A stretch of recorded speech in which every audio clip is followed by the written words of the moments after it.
What's going on, everybody? It's Ricky with Videohomicide. Welcome to the 2022 31 Days of Horror here at Videohomicide. I got 31 films to talk about all through the month of October. We're going to start it off with a banger, 1980s Cannibal Holocaust, directed by Riki-oh.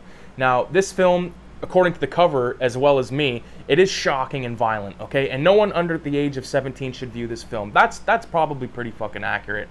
And I'll be the first to admit that I'm a big fan of this film. I love it. I wouldn't cover it on the channel if I wasn't a big fan of it.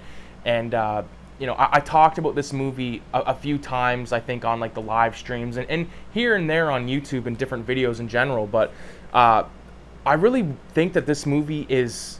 It's underrated in that it's a fucking good film. It's overrated in that it's like a horrible film to watch and you're a sick son of a bitch if you watch it. This movie was on the Video Nasties list, and deservingly so. Like, it is graphic. It is. I'm not saying that it's not graphic or there's some ultra realistic, real graphic depictions of animal cruelty, but I will also say that I've seen so many people on YouTube talk about, like, I watched Cannibal Holocaust, but I didn't do it because I wanted to. I didn't like it. I just did it because I want the research or whatever, the historical content. I watched Citizen Kane because it's one of the most, praised films of all time, and then I watched Cannibal Holocaust because it's one of the most fucking hated films. But I will say this right now: there are a few scenes of animal cruelty. Obviously, everybody knows that. I wouldn't even really call it animal cruelty. I would just call it motherfuckers hunting and eating what they're killing. There's a turtle that gets killed. Ooh, the turtle. Like, I love turtles too, right? But I also can separate the difference between a motherfucker killing a turtle and a motherfucker like Tom Green in Freddy Got Fingered taking that carcass of that deer and putting it on him and, like, pretending he's the deer. What's more fucked up? Okay, what's more fucked up? This movie Cannibal Holocaust from 1980 or half of the shit you see on Instagram right now? Like, TikTok is taking over Instagram. I did not get a TikTok, but I feel like I did because everything's coming over on IG. It's fucking everything up. I don't need to see, like, these stupid videos that are just, like, brainless. You go on Facebook, which I'm, like, borderline ready to just fucking delete because every time I go on there, it's the same thing. For some reason, it just somehow magnetically sets you to look at these videos where and they're always like exactly 3 minutes. And it's like, oh, we're going to put this peanut butter in the freezer and it's going to turn into a diamond. Like, all that kind of stupid fucking shit. Like, that's more harmful to humanity than this movie from the 1980s, okay? I love the film. If you don't like it, then don't like it. If you love it, fuck yeah, let's party. Cannibal Holocaust, man. What is it about? It's basically... It's the story of a missing film crew, much like Blair Witch Project. Again, if we didn't have Cannibal Holocaust, there's no fucking chance in hell we'd have Blair Witch Project. I think that's a fact. Everyone can agree on that.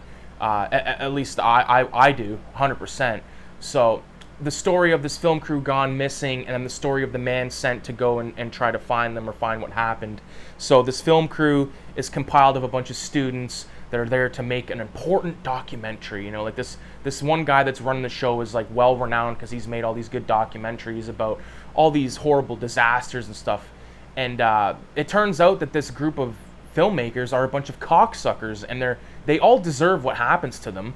So, once they get separated from their guide, who's killed by, like, I think he gets bit by a snake, and once he's dead, now they're sort of fucked. They're out in the middle of nowhere, but they're not even really panicking, which I always found very strange when I first saw this film, maybe about 10 years ago. I remember thinking I would be shitting my pants about then.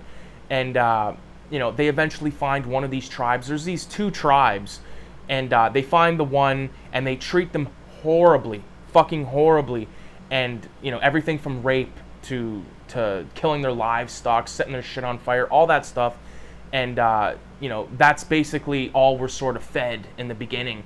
And then we get our main dude, I forget what the actor's name is, but he's great, plays this professor that goes down there to try to find the footage. He gets shacked up with his own guide, and then, like, the guide's buddy, who is, like, these two guys, like, total badasses, and, like, they smoke fucking hand-rolled cigars or cigarettes, and they drink booze out of the bottle with no chase, like, those kind of old boys.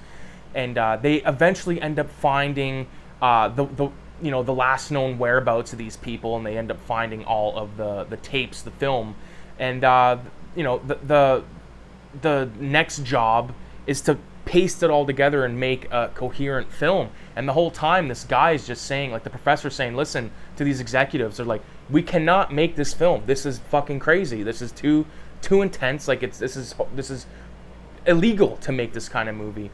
So the execs are like, fuck that, make it. And then I love at the end, the executives are all watching it, and then like what's pieced together, and then they all just sort of walk out. I think one guy even like hurls or some shit, but really good stuff, man. This is the type of movie that if you're not like kind of, you know, well known to the horror genre, you might want to hold off a bit, because if like you know, if you're still stuck on, if you think horror films is like it, you know what I mean, like from 2017, whatever the fuck it was, if you think that's like a horror film, sure, that's technically a horror film, but this type of stuff, like your Italian horror, that is a beast of its own.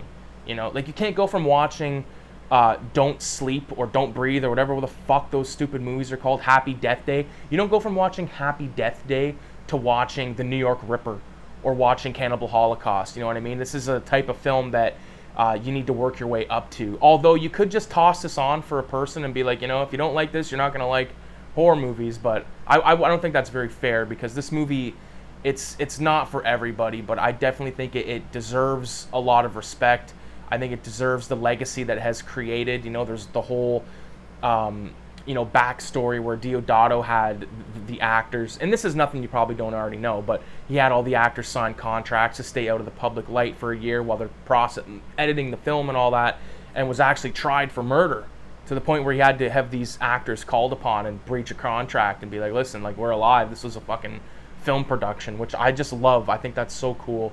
Very notorious. You know what I mean? I love movies that have a backstory like that, you know, like where something fucked up happened. Like, not fucked up in the way of like Clown House or like Twilight Zone the film, but like this type of shit where, you know, someone almost got sentenced to prison for life. You know, it didn't actually happen. So really, really excellent stuff. I remember when I first saw the film, I think I was more blown away that it wasn't anything how I thought it was going to be. You know, and then with that came me trying to seek out other cannibal films of that era. You know, movies like Cannibal Ferox, which is good, but then you got movies like Papaya, Love Goddess of the Cannibals, which is just like, oh my god, what am I watching? There's a lot of heavy-duty stinkers that are good for like maybe one scene, two scene, a couple of kills here and there. Although, you know, I do believe everything deserves to be seen in its entirety, but some of the shit was just too much. Like, you know, nowadays how we got so many just assy fucking movies that, you know, you put it on in 5 minutes, you know exactly what kind of movie it's going to be like. And bless your heart if you can sit there and watch the whole thing. But, you know, I call them like Netflix films or like Tubi films, like straight to Tubi, straight to Netflix, where, you know, and not everything that goes straight to Netflix is ass, but I mean, a lot of it is.